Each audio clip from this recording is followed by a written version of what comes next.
በተሰሩ ስራዎች በግብርና ሴክተር በተሰሩ ስራዎች እንዲሁም ኢንዱስትሪውን በማነቃቃት ረገድ በተሰሩ ጅምር ስራዎች እና በቱሪዝም ሰርቪስ በአጠቃላይ በተሰሩ ስራዎች ኢኮኖሚው መነቃቃትና የእድገት ምልክት ያለው ቢሆንም ኢንፍሌሽን ብቻ ሳይሆን በስራ እድል ፈጠራ በጣም በርካታ ሊሰሩ የሚገባቸው ስራዎች እንዳሉ ያመለክታል። የተከበረው ምክር ቤት እንደሚገነዘበው የስራ እድል ፈጠራ እና ክህሎት በሚኒስቴር ደረጃ ተቋቁሞ ኢትዮጵያ ውስጥ አያውቅም። በዚያ ደረጃ እንዲቋቋም የተፈለገበት ዋናው ምክንያት ስራ አጥነትን መቀነስ ሰላም ያመጣል፣ ራሱ መሸፈት የስራ ዘርፍ እየሆነ ስለሆነ ፖለቲካ ላይም አብዛኛው ሰው ቀላል የስራ መስክ አድርጎ ነው እየገባ ያለው እና በጣም ሰፋፊ እድል ቢፈጠር ሰው ስራ ቢያገኝ ኢትዮጵያ ውስጥ ያለው ችግር ይቀንሳል የሚል እምነት ስለተያዘ ተቋሙ በሪፎርሙ በሚኒስቴር ደረጃ እንዲቋቋም ተደርጓል። ምናልባት የሚኒስትሩን ስራ አፈጻጸም አይታችኋል ብዬ ተስፋ አደርጋለሁ። ከፍተኛ ለውጥ እያመጡ ካሉ የፌዴራል ተቋማት አንዱ ይህ ተቋም ነው። ለምሳሌ በኢትዮጵያ ውስጥ ስንት ሰው ስራ የለውም፣ ስንት ሰው ስራ ያዘ የሚለውን በተናጠል ሪፖርት ከምናውቀው ውጭ በሲስተም የተደገፈ አልነበረም። አሁን ቢያንስ የውጭ ስራ ስምሪት 100% ኦቶሜት ተደርጓል። የሀገር ውስጥም በሚቀጥሉት ጥቂት ወራት በሚቀጥለው ዓመት ቢያንስ ይጠናቀቃል ተብሎ ይጠበቃል። ሙሉ በሙሉ ኪቶች ተስፋፍተው ማን ስራ እንደያዘ የት እንደያዘ መች እንደለቀቀ ለማወቅ እድል እናገኛለን። የውሸት ሪፖርት ለማስቀረትም ያግዛል በእጅጉ ተብሎ ይጠበቃል። ባለፉት 11 ወራት 3.1 ሚሊዮን ገደማ ሰዎች ስራ ይዘዋል። ይህንን ስራ ያስያዝነው በግብርና ወደ 1.2 ሚሊዮን የሚጠጋ ሰው፣ በኢንዱስትሪ 600 ሺህ ገደማ፣ አገልግሎት 1.2 ሚሊዮን ገደማ፣ ለውጭ ህጋዊ በሆነ መንገድ 100 ሺህ ሰው ገደማ ስራ አግኝቷል። አሁን ሚኒስትሪው 2 ሚሊዮን ገደማ የሰራተኛ ጥያቄ ቀርቦለታል። ከተለያየ ዓለም ጋር እየተፈራረመ ነው። ህጋዊ የውጭ የስራ ስምሪት 2 ሚሊዮን ገደማ ጥያቄ አለው። ይህን ለማስተናገድ በሚያደርገው ጥረት የፓርላማው እና የሰፊው ህዝብ ከፍተኛ ድጋፍ ያስፈልገዋል። ህጋዊ ያልገው ሰው መላክ ከዚያ ውጭ ለሚሰሩ ሰዎች የራሱ የሆነ እንቅፋት ስለሚፈጥር ተቋሙን ከደገፍነው በሀገር ውስጥ ምን ያክል ሰው ስራ እንዳለው እንደሌለው ለማወቅ ወደ ውጭ ህጋዊ ሆነው ጥቃት ሳይደርስባቸው የተሻለ ገቢ እንዲያገኙ ለማድረግ ያግዛል እና ሪፎርሙ የተሻለ ስራ እና ውጤት እየተገኘበት ያለ ሴክተር ተብሎ ሊወሰድ ይችላል። እንደተባለው ግን ዋናው የትኩረት መስክ መሆን ያለበት ስራ አጥነትን መቀነስ ነው። ሁላችሁም እንደምታውቁት በአመት ቢያንስ 3 ሚሊዮን አዳዲስ ሰዎች ስራ ፈላጊ ሆነው ይፈጠራሉ። ኢትዮጵያ በጣም የብዙ ታዳጊ ወጣቶች ሀገር ናት። በየአመቱ ስራ ፈላጊ አዳዲስ ወደ ገበያው የሚቀላቀለውን ስራ ማስያዝ በራሱ ከፍተኛ ፈተና ነው። በዚያ ላይ የተከማቸ ደግሞ ስራ አጣል የስራ ባህሉም እንደተነሳው እና ይህ ሴክተር በጣም አስፈላጊና ወሳኝ በመሆኑ ትኩረት ሰጥቶት የተሰራ ነው ያለው። ውጤት እያመጣ ነው፣ ይሻሻላል የሚል ተስፋ አለ። ማዳበሪያን በሚመለከት ያው ለውጡ የመጣ አመት 450 ሚሊዮን ዶላር ገደማ ነው ማዳበሪያ የኢትዮጵያ መንግስት ወጪ ያወጣው። አሁን 1 ቢሊዮን ዶላር አወጣን ካል የተሰጠውን ትኩረት ከምናወጣው ወጪ አንፃር በቀላሉ መገመት ይቻላል። በዚህ አመት በውጭ ምንዛሪ ካቀረብነው ሀብት ከሰጠነው ድጎማ በተጨማሪ በትራንስፖርት ዘርፍ ቀደም ሲል ከጅቡቲ ወደብ ማንሳት የምንችለውን አቅም በ3 እጥፍ ከፍ አድርገነዋል። የባቡር የማንሳት አቅም በከፍተኛ ደረጃ ተሻሽሏል። ዘንድሮ 12.9 ሚሊዮን ኩንታል መጀመሪያ ከገዛን በኋላ ለትግራይ ክልል 800 ሺህ ኩንታል ተጨማሪ ማዳበሪያ ገዝተናል። አና ከተረፈው ጋር ተጨምሮ 15.9 ሚሊዮን ኩንታል ገደማ ማዳበሪያ ተገዝቷል። ከ9 ሚሊዮን በላይ ገብቷል። ቀሪውን በመግባት ላይ ይገኛል። ከዚህ በተጨማሪ ኮምፖስት የተፈጥሮ ማዳበሪያ እናስፋፋ ብለን 178 ሚሊዮን ሜትር ኪዩቢክ የሚጠጋ የተፈጥሮ ማዳበሪያ ተዘጋጅቷል በሀገር ውስጥ።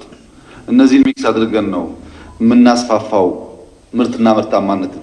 ኢትዮጵያ ውስጥ 7 ሚሊዮን ገደማ ሄክታር የሚጠጋ በአሲድ የተመታ መሬት አለ። ያንን ለማከም ወደ 5 የሚጠጉ ዝቅተኛ አቅም ያላቸው የኖራ ፋብሪካዎች ተከፍተዋል። በኖራ ምርት አዳዲስ በአሲድ የተመቱ ቦታዎች እያከምን የተፈጥሮ ማዳበሪያ እያስፋፋን የማዳበሪያ አቅማችን ደግሞ እያሻሻልን ለመሄድ ሙከራ የተደረገ ያለው። ኢትዮጵያ ውስጥ ያለውን ምርታማነት ለማሳደግ መሬት ማስፋትም ፕሮዳክቲቪቲ መጨመርም ግዴታ ነው።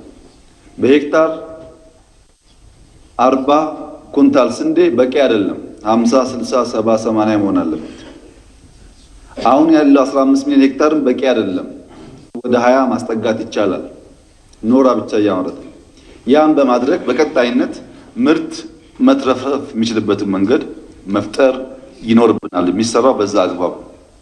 ዘንድሮ ያጋጠመው የማዳበሪያ ሁኔታ ያው ሁላችሁም እንደምታውቁት ማዳበሪያና ስንዴ አብዛኛው ከራሻ ዩክሬን አካባቢ የሚገዛ ነገር ነው እና ስንዴም በዓለም ገበያ ውስጥ ከፍተኛ ችግር የሆነው እነሱ ጋር ባለው ግጭት የተነሳ በቀላሉ ኤልሲ ከፍቶ ስንዴ መግዛት፣ በቀላሉ ኤልሲ ከፍቶ ማዳበሪያ ማስገባት ለብዙ ሀገራት ችግር ነው። ሽሚያ ያለበት ሴክተር ነው። በዚህ ምክንያት ኤልሲ በተወሰነ ደረጃ ዘግይቷል። የገበያ ስርዓቱ በመናጋቱ ምክንያት ማዳበሪያ እኛ እናመርትም። ያው እንደምታውቁት ገዝተን ስለምናመጣ ገበያው ጋር ባለ ንግግር የተፈጠረ ውስን ችግር አለ። ይህንን ችግር ፈተን ኮንትራት ፈጽመናል። ኤልሲ ዘገይም ግዢ ተፈጽሟል። እየተነሳ ነው ያለው። የተወሰነ መዘግየት ቢያጋጥምም ይደርሳል ተብሎ ይጠበቃል። ጅቡቲ ያለው ወደብ ኤምባሲያችን፣ ውጭ ጉዳይ ሚኒስቴር፣ ግብርና ሚኒስቴር ቀዳሚ ስራቸው አድርገው እየሰሩ ያለው ስራ ስለሆነ ለማሳካት ጥረት ይደረጋል። ይሄ እንዳለ ሆኖ በአንዳንድ ቦታ 100,000 ኩንታል ካልደረሰኝ 50,000 ኩንታል ካልደረሰኝ አላድልም ብለው በስቶር ያቆዩ ወረዳዎች፣ ቀበሌዎች እንዳሉ መረጃ አግኝተናል። ይሄ ትክክል አይደለም። የተገኘውን ማዳበሪያ ለአርሶ አደሩ እያቀረብን ከስርስር እንዲመጣ ማድረግ፣ ኮምፖስት ማስፋፋት፣ በኖራ በአሲድ የተመቱ መሬቶች መጠገን፣ ማከም ነው የሚጠበቅብን እንጂ ልክ የኢትዮጵያ መንግስት ማዳበሪያ አምርቶ እንደያዘ አድርገን ማሰብ የለብንም። ገበያው ሲያቀርብልን ነው የምንገዛው። ይህንን እያንዳንዱ በየደረጃው ያለ አመራር ተገንዝበው ቢሰራበት ጥሩ ይሆናል። ፋብሪካ ምን ታስቧል የተባለው ያው ላለፉት 2-3 ዓመታት በከፍተኛ ደረጃ ሙከራ የተደረገበት አንዱ ክፍል የማዳበሪያ ፋብሪካ ነው። ኢትዮጵያ የማዳበሪያ ፋብሪካ ለመስራት ሁሉም አይነት ግብዓት ማቅረብ ትችላለች። ችግሩ ኢንቨስትመንቱ ነው። የማዳበሪያ ፋብሪካ መጀመሪያ የተፈጥሮ ጋዝ ይፈልጋል። የተፈጥሮ ጋዝ ለማውጣት 3-4 ቢሊዮን ዶላር ይጠይቃል። ቀጥሎ ፖታሽ ማውጣት ይፈልጋል። ይሄም ሰፋ ያለ ኢንቨስትመንት ይፈልጋል። ቀጥሎ ጋዙ ካለበት ወይም ፖታሽ ወዳለበት ወይም መሃል ቦታ ላይ ፓይፕ መዘርጋት ይፈልጋል። ይሄም ሚሊዮንስ ኦፍ ዶላር ይፈልጋል። ህዳሴን ኮይሻን የሚገነባ ሀገር እንደዚህ አይነት ኮሚትመንት አሁን ለጊዜው መውሰድ ይቸገራል። ነገር ግን ብዙ ባለሀብቶች የብዙ ሀገር ባለሀብቶች ጋር 2-3-4 ጊዜ ተነጋግረን እስከ ኤምኦዩ መፈራረም ደርሰን በተለያየ ምክንያት የተፋለሰ ጉዳይ ነው። አሁንም አበክረን እንሰራለን። አንደኛ የግል ሴክተር ኢንቨስት እንዲያደርግ፣ ያም ካልሆነ ዋና ዋና የመንግስት ፕሮጀክቶች ሲጠናቀቁ ቀጥሎ የመንግስት ትኩረት የሚሆነው አንዱ የማዳበሪያ ፋብሪካ ይሆናል። ግን ትልቅ ሀብት ስለሚጠይቅ በቀላሉ የሚሰራ ስራ እንዳልሆነ ከግምት እንዲወሰድ ነው። የአዲስ አበባን በሚመለከት የፕሮፐርቲ ታክስ ጀምሯል፣ ችግር ፈጥሯል የተባለው አንደኛ አዲስ አበባ በራሱ ገቢ የሚተዳደር የራሱን ገቢ የሚወስን ከተማ ነው። እዚህ ገቢን በሚመለከት በራሱ ምክር ቤት የሚወያይበት ይሆናል ማለት ነው። ሁለተኛ ፕሮፐርቲ ታክስ ኢትዮጵያ ውስጥ አልጀመርንም ጋር አዲስ አበባም አልጀመረም፣ ኢትዮጵያ አልጀመረችም። አጠቃላይ ባለፈው አመት በዚህ አመት ጥቂት ወራት በፊት ምክር ቤቶች አጽድቀዋል ሐሳቡን። ግን ገና ካቢኔ እንኳን አልተወያየበትም። እናንተ ጋር አልመጣም አዋጁ። በሚቀጥለው ዓመት ካቢኔ አጽድቆት እናንተ ጋር መጥቶ ነው ፕሮፐርቲ ታክስ ኢትዮጵያ ውስጥ አፕላይ የሚደረገው። አሁን አዲስ አበባ አላደረገም፣ በድፍን ኢትዮጵያም የለም። ያስፈልጋል፣ ይደረጋል፣ ነገር ግን አልጀመረም። አሁን አዲስ አበባ የጀመረው ጣራና ግድግዳ የሚባል 1937 ጀምሮ የነበረ ህግ በየጊዜው እየተሻሻለ የመጣ ማሻሻያ አድርገዋል አዲስ አበባዎች ዘንድሮ። ይሄ ማለት ግን ፕሮፐርቲ ታክስ ማለት አይደለም። እሱን አዋጁን ስናይ በዝርዝር የምናይ ይሆናል። ይሄ የታክስ ምንጭ በአዲስ አበባ ነዋሪዎች ላይ ጉዳት አምጥቶ ያልተገባ ሀብት ወስዶ ከሆነ ቅሬታ የሚሰማበት ስርዓት ስላለ በዚያው ስርዓት ቅሬታው ቀርቦ ሊታይ ይችላል። ግን ቀደም ብዬ እንዳነሳሁት የኢትዮጵያ ታክስ ጂዲፒ ሬሾ ቁጥሩ መጥራት ስላልፈለኩ የተውኩት ቢሆንም ከአፍሪካ ከግማሽ በታች ነው። የአፍሪካ 16 ነው።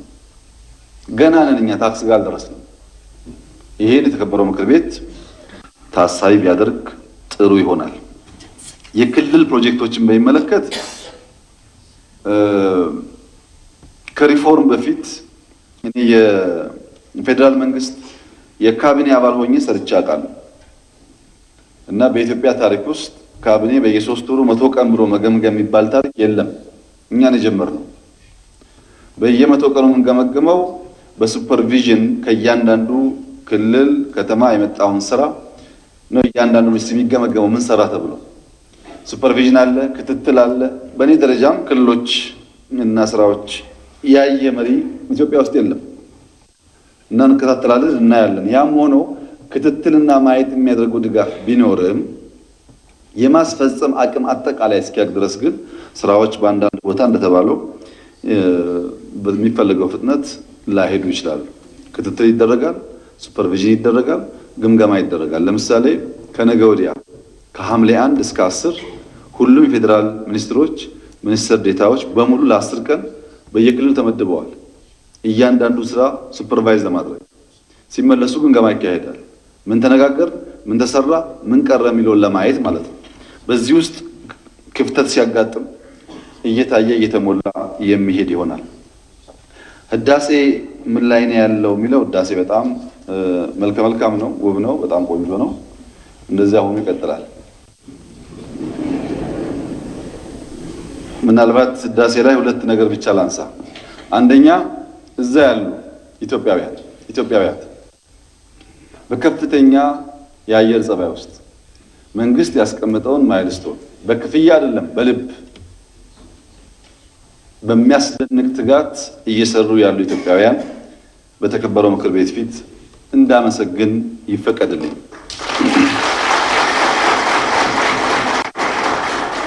ሁለተኛ የታችኛው ተፋሰስ ሀገራት ሱዳንና ግብጽ ወንድሞቻችን፣ ጎረቤቶቻችን ልንነጠላቸው የማንችል ህዝቦች ናቸው።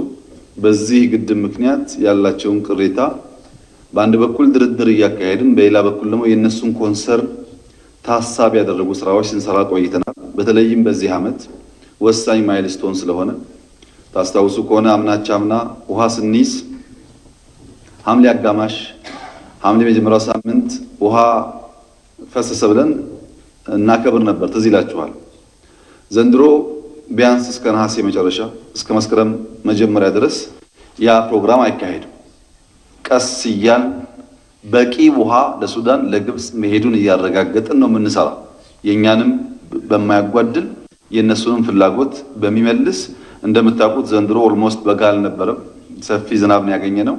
በዚህ ምክንያት ወንድሞቻችን እንዳይከፉ የሚገባቸው እንዲያገኙ የኢትዮጵያ ፍላጎት መልማት ብቻ መሆኑን እንዲገነዘቡ ኃላፊነት በተሞላበት መንገድ ነው ይሄን ያለነው።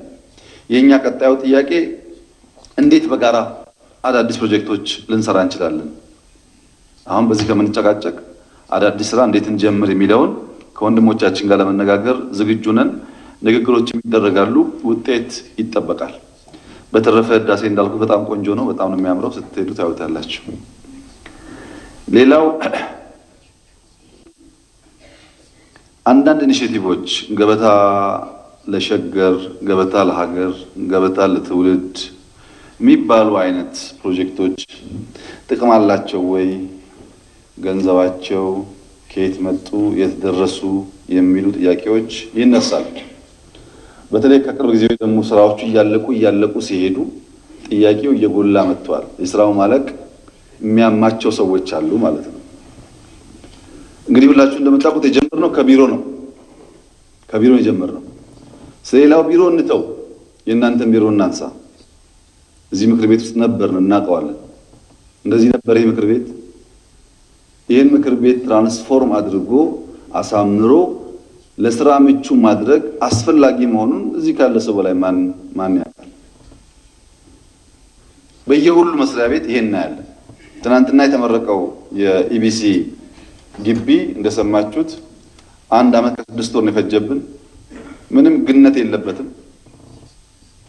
የለበትም። በአፍሪካ በዚህ ቴክኖሎጂና ሳይንስ አንድም ሚዲያ ተቋም አይገኝም ዛሬ አንድ።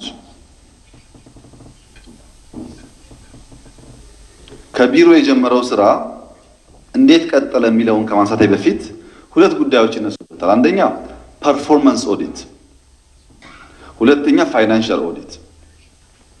ፐርፎርማንስ ኦዲት የሚያነሱት በአብዛኛው የአፍሪካ ወንድሞቻችን ናቸው። እንዴት አምና ስንመጣ ያልነበረ ይሄ ዘንድሮ ተሰራ? እንዴት ፈጠናችሁ?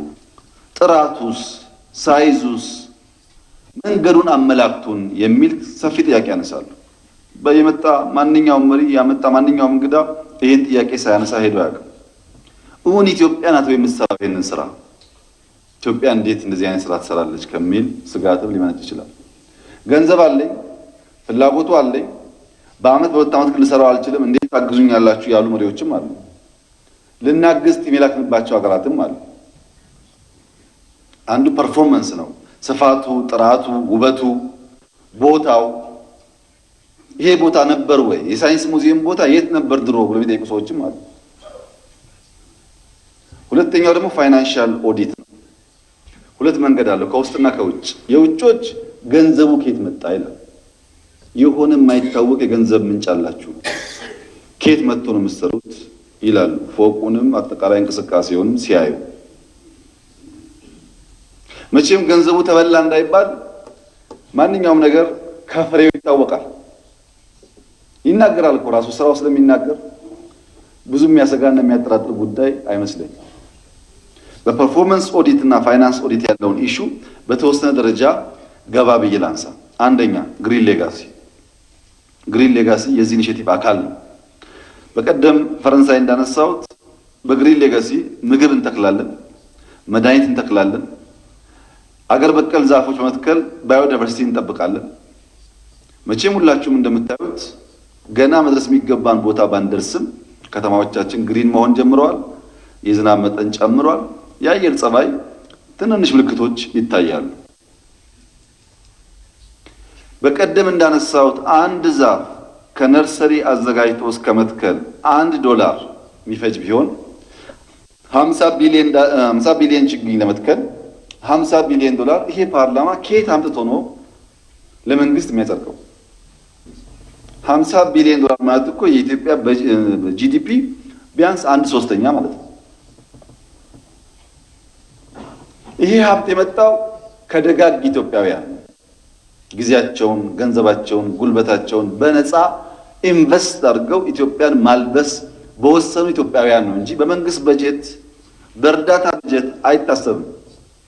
በነገራችን ላይ 50 ቢሊዮን ችግኝ መትከል በ7 ዓመት ውስጥ ለየትኛውም ሀገር ከዓለም አንደኛ ሁለተኛ ህዝብ ላላቸው ሀገራትም ቢሆን ፈተና ነው። ስላሳካ ነው አይቅለልባችሁ። ብዙ ኢትዮጵያውያን ተግተው ያሳኩት ድል ነው። ሁለተኛ በየክረምቱ የድሃ ቤት እናፈርሳለን። እስከ አምና ብቻ 160 ምናምን ሺህ ቤቶች በሀገር ደረጃ ተሰርተዋል። ዘንድሮ ከ60 ሺህ በላይ ቤት በሀገር ደረጃ ፈርሶ ለአዛውንቶች ለደካሞች ይሰጣል። ሲደመር ከ200 ሺህ በላይ ነው። ግድ የለም ልቀንሰው፣ 100 ሺህ ብቻ ላድርገው። 100 ሺህ ቤት ገነባን ብለን እናስብ እና እያንዳንዱ የሚገነባበት ብር 1 ሚሊዮን ብር ነው ብለን እናስብ። እኔ እዚህ ጥቂት እናቶች የማስገነባው ይበልጣል ዋጋው፣ ግን 1 ሚሊዮን ብለን ቀንሰን እናስበው። 1 ሚሊዮን በ100 ሺህ ማለት 100 ቢሊዮን ብር ነው። 100 ቢሊዮን ብር ለድሃ ቤት መገንቢያ ስጡኝ ብላችሁ ማጽደቅ የሚያስችል አቅም አለን ወይ?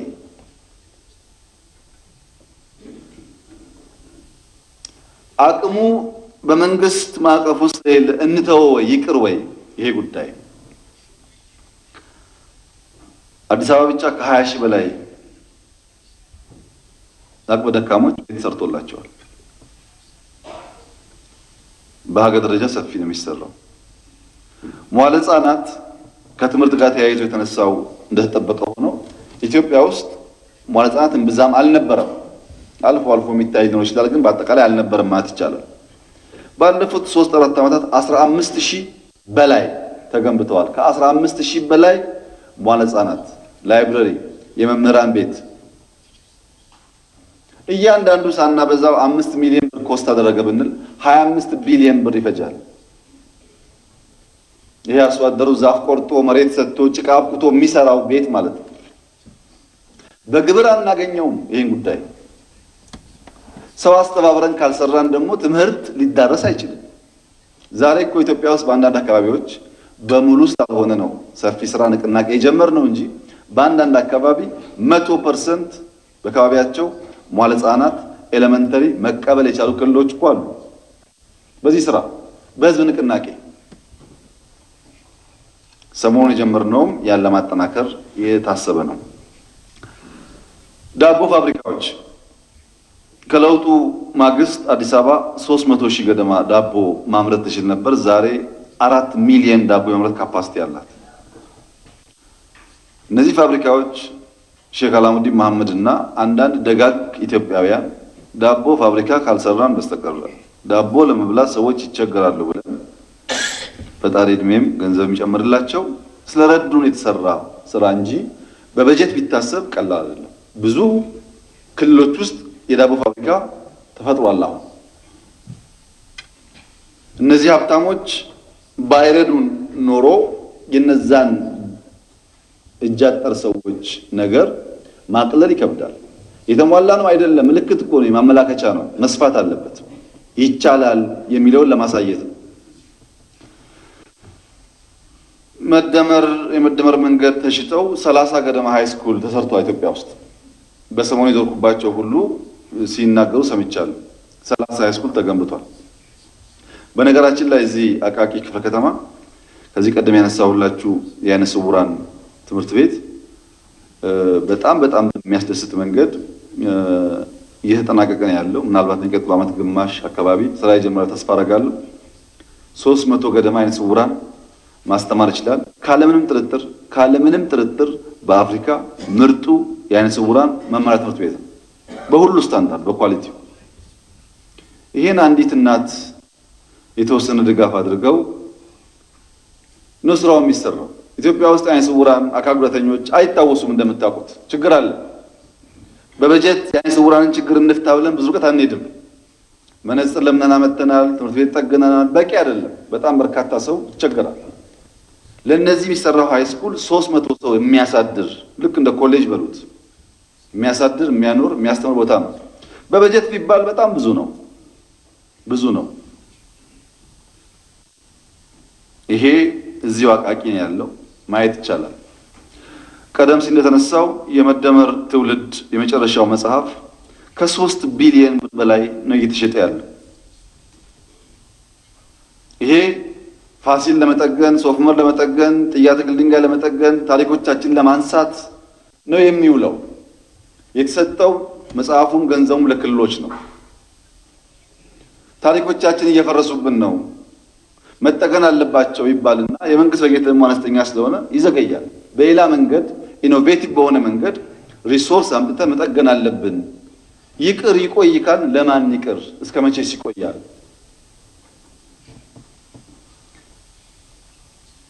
ከዚህ ውጭ ምግብ ማጋራት፣ የተማሪ ምገባ ለምሳሌ ሚሊየንስ ይበላሉ። አዲስ አበባ ላይ ብቻ 700,000 ህፃናት በቀን 2 ጊዜ ይመገባሉ። ትምህርት ቤት 700,000 ማለት እኮ አንዳንድ ሀገር ወይ የሀገሪቱ ወይ የከተማው ፖፑሌሽን ነው። አዲስ አበባ 700,000 ሰው በቀን 2 ይመገባል። አልነበረም። ይሄ በበጀትም አይሰራም። ኢኖቬቲቭ በሆነ መንገድ ዜጎች እየደገፉ የሚሰራ ስራ ነው። የተከበራችሁ ምክር ቤት አባላት፣ አዲስ አበባ ውስጥ የተሰሩት 17 የመመገቢያ ማዕከላት 30,000 የሚጠጋ ሰው ቢያንስ በቀን አንዴ እጁን ታጥቦ ምግብ የሚበላበት ቦታ አለ አዲስ አበባ ውስጥ። ይሄ የሚሰራው በደጋግ ኢትዮጵያውያን ድጋፍ ነው፣ በበጀት አይደለም። 30,000 ሰው በቀን አንድ ምግብ እንዲያገኝ ማድረግ በየትኛው በጀት ነው የሚታሰበው? ኢኒሼቲቮቹ እንደዚህና መሰል ነገሮች በውስጣቸው የያዙ ናቸው። ሀገር ማልበስ፣ ለትውልድ መሰረት መጣል፣ ትምህርት ቤት መገንባት፣ የአዛውንቶችን ቤት ማፍረስ፣ እጅ አጠሮችን ማጋራት በፋይናንሻል ኦዲት ሂሳብ ሊራከስ የሚችል ጉዳይ አይደለም። ኢኒሼቲቭን አጥበን ጎርጎራ ምናምን አትበሉ። ኢኒሼቲቭ በጣም ሰፊ ነው። የገንዘቡ ምንጭም ሰፊ ነው። ከመጽሐፍ ሽያጭ ሊሆን ይችላል፣ ግለሰቦች መለመል ሊሆን ይችላል፣ ሀብታሞች መለመል ሊሆን ይችላል። ተደምሮ ግን ያለብንን የደህንነት መጠን መቀነስና የሰዎች ተጠቃሚ ማሳደግን ታሳቢ ያደረገ ነው። አይ ጥያቄዎቻችን እነዚህ ጋር አይደሉም፣ እነ ግሪን ሌጋሲ ጥሩ ናቸው፣ እነ ድሃ መመገብ ጥሩ ናቸው፣ ጥያቄያችን እነ ዩኒቲ ፓርክን ነው የሚል ሀሳብ ደግሞ ያለው ሰው ካለ ዩኒቲ ፓርክ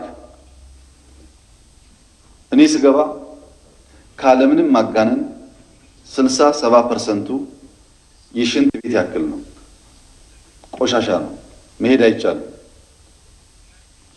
ዛሬ ዩኒቲ ፓርክ 1 ሜትር ስኩዌር ያለማ ቦታ ማግኘት አይቻልም። 100% ለምቷል፣ 100% ውብ ሆኗል።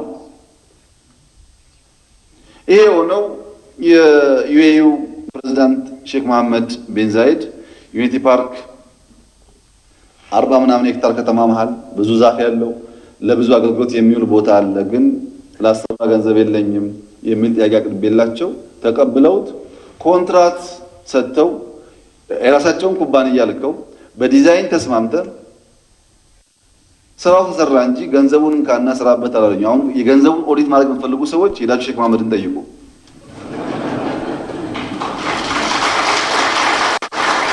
ምክንያቱም ገንዘቡን አይደለም እኔ የወሰድኩት፣ ኮንትራት አድርገው የሰጡት። የመደመር ትውልድ የራሴን ገንዘብ እንኳን ቢሆን ለክልሎች የሰጠሁት እንጂ እኔ ገንዘቡን አምጥታችሁ ላከፋፍል አላልኩም። ሽጠህ ስራበት ነው ያልኩት። ጉዳዩ ገንዘብ አይደለም። ሁለተኛ ታችኛው ፓላስ በጣም ድንቅ ቦታ ነው። በጣም ድንቅ ታሪክ የያዘ ነው። በነገራችን ላይ ብዙ ቦታ አይገኙም፣ ስላሰራንባቸው እንጂ የሚገኙ አይደለም። የፈረንሳዩ ፕሬዝዳንት መጡ፣ አሳየኋቸው ቆሻሻውንም ታሪኩንም። እባክዎትን ይሄን ቦታ ብናድሰው አልኳቸው። ጨረታ አውጥተው እኛው ለአረብ ኩባንያ ሰጡ፣ እሳቸው ደግሞ ለአውሮፓ ኩባንያ ሰጥተው ስራው የተሰራ ነው። ገንዘብ አልሰጡኝም፣ ስራውን ነው እየሰሩ ያሉት። ያውም ጨረታው አታካሽ በሆነ መንገድ ማለት ነው። እየተሰረዘ በብዙ ጣጣ የሚሰራ ስራ። ታችኛው ፓላስም የኦዲት ጉዳይ ያለበት ሰው ፈረንሳይ ሄዶ እሳቸውን ማነጋገር ይችላል። ሶስተኛው ፍሬንድሺፕ ነው። ፍሬንድሺፕ እዚህ ጋር የምታዩት ፕሬዝዳንት ሺን ለቤልት ኤንድ ሮድ ኮንፈረንስ አገኛቸው፣ ጥያቄ ያቀረብኩላቸው። እሳቸውም ጨረታ አውጥተው ለቻይና ኩባንያ ሰጥተው የኔ ስራ ዲዛይን ላይ ስራውን መከታተል ምናምን ነው እንጂ ገንዘብም አይቻላልም። ኩባንያ ሲመርጡም አያማክሩኝም፣ በራሳቸው የሚመርጡት። ፍሬንድሺፕ ተሰራ፣ ሳይንስ ሙዚየም ተሰራ። ከጎተራ ወደ ሳር ቤት ያለው መንገድም የዚህ ፕሮጀክት አካል አይታችኋል። መንገዱ ለኔ አላማከረኝም እኮ ገንዘብ ወሰኑና ጨረታ አውጥተው ሰሩት። ለኔ የደረሰው አስፋልቱ ነው። እዛ አካባቢ ጥያቄ ያለው ሰው ካለ ምንም ችግር የለውም፣ ትኬት እንቆርጣለን። ፕሬዝዳንት ሺ ሄዶ ማነጋገር ይችላል። ሪቨርሳይድ ፕሮጀክት በተደጋጋሚ ነግሬያቸዋለሁ። ከእንጦጦ ጀምሮ የሚመጣ ሪቨርሳይድ ያልኳችሁን ምን ያክል እንቅፋት እንደገጠመ ነግራችሁ አልችልም። አሁን በብዙ መከራ ተጀምሯል። ናይጄሪያ ኤምባሲ አካባቢ ታዩታላችሁ አዲስ አበባን ምን ያክል እንደሚቀይር። ምክንያቱም አዲስ አበባ ውስጥ ውሃ እየፈሰሰ ውሃ እያቆሸሽን ውሃ የለም የሚባልበት ከተማ ነው። ውሃ ለማጽዳት ሽታ እንዳይኖር፣ በሽታ እንዲቀንስ፣ ውብ ከተማ እንዲሆን በእጅጉ ያግዛል። በመከራ አሁን ጀመር 3 ዓመት ፈጀብን። እነዚህ ፕሮጀክቶች የሚሰሩት ሀገራት ይለምናሉ ሲስማሙና ሲፈቅዱ። ለምሳሌ ሌላ ፕሮጀክት አለ ጣሊያን መንግስት የፈቀደው በቀበና ወንዝ ሜዳ 5 ኪሎ ሜትር የጣሊያን መንግስት ፈቀደ፣ ጨረታ ወጣ፣ ለኩባንያ ሰጠኝ። ክትትል ነው የምናደርገው ማለት ነው።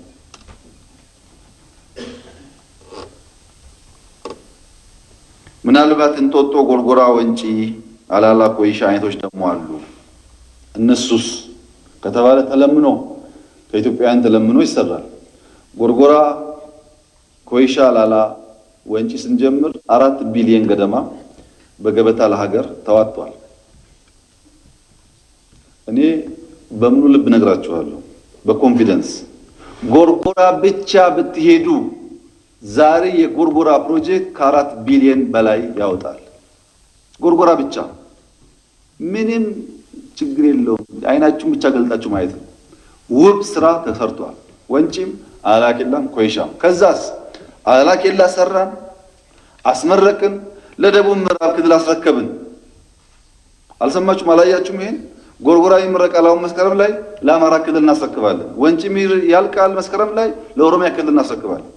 የኛ ስራ አይን መግለጥ ነው።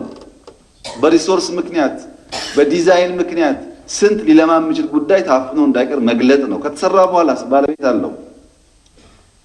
እንጦጦም የአዲስ አበባ ነው፣ ፍሬንድሺፕም የአዲስ አበባ ነው፣ ጎርጎራም የአማራ ነው፣ ወንጪም የኦሮሚያ ነው። በተከበረው ምክር ቤት ፊት ለኢትዮጵያ ሕዝብ በኩራትና በእምነት መግለጽ የምፈልገው 1 ብር ከዚህ ምስኪን ሕዝብ እኛ አንሰርቅም። 1 ብር እኛ ትርፋችን ገንዘባችን ሕዝባችን ነው። ለዛ ነው የምንሰራው። ግን ደስ የሚለው ጉዳይ ድሮ እንሰራለን ነበር የምንለው። ይሰራሉ አይሰሩም ጥርጣሬ ነበር። አሁን ግን እናንተ ባመሰክሩም ዓለም እየነገረን እኮ ነው። የመጣ ዓለም በሙሉ ነው የሚነግረን። ለኛ የመረጃ ችግር የለብንም። የሰራነው ስራ ምን ያክል ውብ እንደሆነ አይቶ ያልመሰከረልን የለም። ታዲያ ለምንድን ነው ይሄ ሁሉ ጉዳይ የሚነሳው ሲባል ተከናወኑ፣ ተሳካላቸው፣ በሆነ መንገድ አድርገን ሽንቁር ፈልገን ይህን ስኬት እናጠልሽ ብሎ የሚነሱ ምስኪን ፖለቲከኞች አሉ። እኛ እናቋርጥም። የተሰጠንን ጊዜ እናከብራለን። የተሰጣም ሪስፔክትድ ሲዝን ነው። በተቻለ መጠን ቀንና ማታ ሰርተን እናሳካለን። በዚህ አግባብ ቢታይ ጥሩ ነው። ግን ይሄ ብቻ አይደለም። በመንግስት በጌታ አዲስ አበባ ለምሳሌ 5000 ቁጠባ የሚከራይ ቤት ሰርተን ጨርሰናል። 130,000 ኮንዶሚኒየም ላለፉት 5፣ 6፣ 8 ዓመታት በተለያየ ደረጃ ያሉ 130,000 ኮንዶሚኒየም ጨርሰናል። አሁን እናስረክባለን በዚህ ክረምት። በመንግስት የሚሰራውን በመንግስት፣ በልመና የሚሰራውን በልመና፣ በትብብር የሚሰራውን በትብብር ተደምሮ ግን የኢትዮጵያን ደረጃ ከፍ ለማድረግ ነው።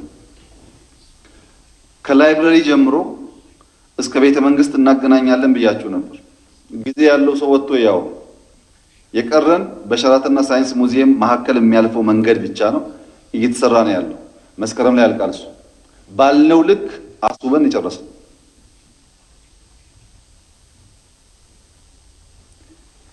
እንደነዚህ አይነት ስራዎች መደገፍ ካልቻል ዝም ማለት ነው የሚሻለው። ምክንያቱም አሁን አዲስ አበባ ለምሳሌ ከዳቦ በኋላ እንጀራ እንሞክር ብለን 280,000 እንጀራ በቀን የሚጋግሩ ፋብሪካ ሰርተናል። 280,000 ይሄን በ4፣ በ5፣ በ6 ብናባዛው የአዲስ አበባን 20-30% ህዝብ ሳይቸገር እንጀራ ልክ እንደ ዳቦ እንዲገዛ ያስችለዋል ማለት ነው። የእንደነዚህ አይነት ድምር ስራዎች ተደምረው ነው ኢትዮጵያን ከፍ የሚያደርጉት። በስንዴም በሩዝም የምንሰራው ስራ ብቻው አይደለም። የድሃ ቤት ካልፈረሰ፣ ካልታደሰ፣ ኢነርጂ ካላደገ፣ ሜጋ ፕሮጀክቶች ካላለቁ፣ የመንገድ ስራዎች ካላለቁ በሆነ ሴክተር ብቻ ሙሉ ነገር ልናመጣ አንችልም። አንዱን ይዞ ሌላውን ጥሎ፣ አሁን አንዱን አንጠልጥሎ ሌላውን ጥሎ እድገት የሚባል ነገር አይታሰብም። ቱሪዝም ምን ያደርጋል? ቅድሚያ ይሰጠዋል ወይ? ኢኮኖሚክ ፋይዳ አለው ወይ? ቱሪዝም በዓለም ላይ ከ1 ትሪሊየን በላይ በአመት ሀብት ይንቀሳቀስበታል። እነ ፈረንሳይ እነ ጣሊያን እኮ 100 ሚሊዮን ሰው ይጎበኛቸዋል በአመት። ግብጽ እኮ $4 ቢሊዮን በአመት ታስገባለች። እኛ እኮ ግማሽ ቢሊዮን አላስገባንም። አሁንስ አላኬላ ብትሄዱ አልጋ የለም፣ አልጋ የለም። ሰዎች ቢሰራላቸው ማየት ይፈልጋሉ፣ ቢሰራላቸው ማድነቅ ይፈልጋሉ። ስራው ጠፋ። አንድ ወዳጄ የነገረኝ የድሮ ሰዎች እነዚህ የድሮ ፖለቲከኞች አሁን ያለው ወጣት አንባቢ አይደለም፣ አንባቢ ድሮ ቀረ በኢህአፓ ጊዜ ቀረ ብለው ያስባሉ አሉ። እና የኢህአፓ ትውልድ ነው እዚህ ሲመጣ አብሮት ላይብረሪ ቁጭ ብሎ የሚያነብ ሳይሆን ተሰልፎ ወረፋ የሚጠብቀውን ህፃናት አየ። እኛ ለካ ላይብረሪ ሳንሰራ ነው ሰውን አያነብም ያልነው፣ ሲሰራለትማ ተሰልፎ ያነባል አለ። ያ ሰው እውነተኛ ሰው ነው። ሰው ጥሩ ነገር ብንሰራ መጠቀም ይችላል። ጥሩ ቢሮ ካየ መስራት ይችላል። ጥሩ ቦታ ካየ መጠቀም ይችላል። ያንን መግለጥና መስራት ነው ከኛ የሚጠበቀው። ቻይናዎች ህይወት እንደ ኦፔራ ይላሉ። ሁሉም ሚና አለው። ቱሪዝም ሚና አለው፣ ግብርና ሚና አለው፣ ኢንዱስትሪ ሚና አለው። አንዱ ከውስጡ ከቀረ ኦፔራው ይበላሻል። እድገት ከፈለግን ብዝሃ ዘርፍ መሆን አለበት፣ በሁሉም ዘርፍ። ልክ እንደ መንገድ ቱሪዝምን በበጀት ማገዝ አንችልም። መንገድ ዛሬ 23000 ኪሎ ሜትር እንገነባለን። ባለፈው ነግሬያቸዋለሁ። አቃቂ ብድር ተበድረን የቻይና መንግስት ብድር አቁሞብን መንገድ ቆሟል። እነሱን አንጠብቅም እኛን ፈታዋለን ብያችሁ ነበር። አሁን አቃቂ እኮ አንደኛውን መንገድ ጨርሰነዋል። ሂዱና ይዩት። ብድሩ አልመጣም። አቃቂ ብቻ ከ20 ኪሎ ሜትር በላይ መንገድ ይሰራል። አሁን የማይቆፈር የማይሰራበት የለም። ያ በጀት ነው። ከዚያ ባሻገር ግድቦች አሉ። ብር እስክናገኝ ብለን ከምንተው ደግሞ ለቱሪዝም ምቹ ቦታዎች ቢሰራ በጣም በጣም ጠቃሚ ይሆናል። በዚህ አይን ማየት ያስፈልጋል። ነገር ግን ይሄ ስራ ጥሩ ሆኖ ሲያበቃ ሌቦች ሊኖሩ ስለሚችሉ ቁጥጥር ቢደረግ ኦዲት ቢደረግ ያስፈልጋል ከሆነ በጣም ጥሩ ሀሳብ ነው።